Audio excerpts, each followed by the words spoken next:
Every digital image contains a range of tonal values. Often, even with a properly exposed image, you'll want to redistribute these values to meet an aesthetic or quantifiable criteria. Let's see how to do that using Lightroom's Develop module. Lightroom's processing tools are organized systematically over here in the right panel, providing a rough order to follow as you work through your image. After you've determined the proper white balance, it's time to start working on the tonal values found here underneath the basic pane. Or you can actually work directly from the histogram, and I'll show you how to do that shortly. I always start by selecting Auto. It's a good place to start. Lightroom creates a made-to-order tone map based on the individual characteristics of this particular image. It doesn't affect clarity, saturation, or vibrance controls. If Auto doesn't give you the tonal distribution you want, try using the exposure slider found here. If you move the exposure slider to the right, or positive values, the image brightens. You can see that, and you can see how the histogram also moves as I move the slider to the right.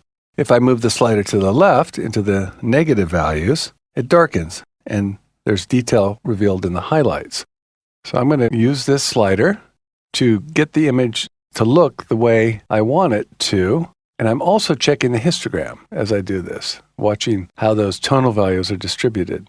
I'm going to skip the discussion of the recovery and fill light sliders and leave those to another video.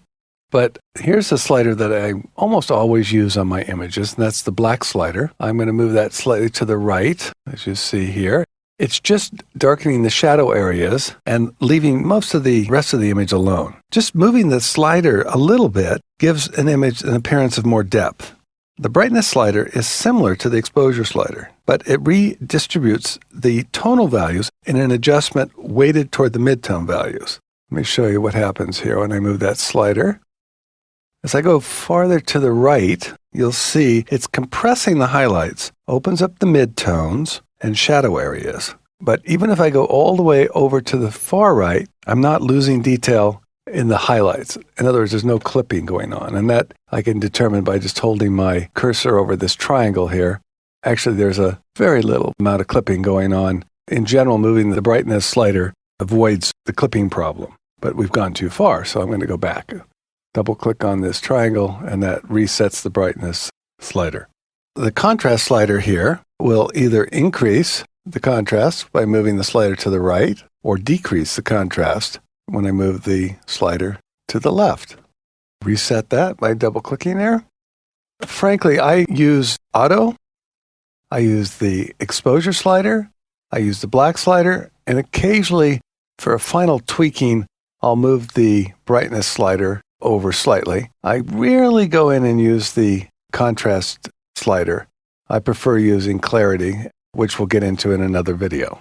I've shown you how to adjust the basic controls straight from the sliders.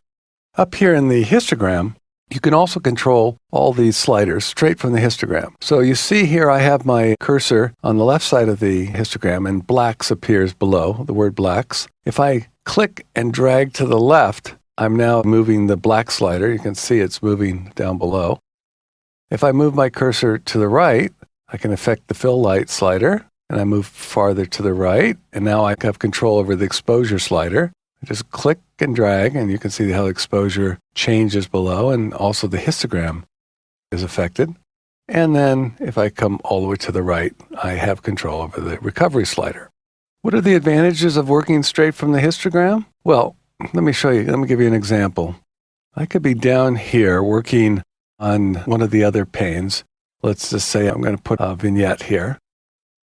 And I notice that I really probably should work a little bit on the tonal values, or the exposure values. Instead of having to scroll all the way back up to the basic pane, I can just go straight to the histogram and make my corrections right from the histogram as I'm showing you here. So it's very convenient to be able to work straight off the histogram.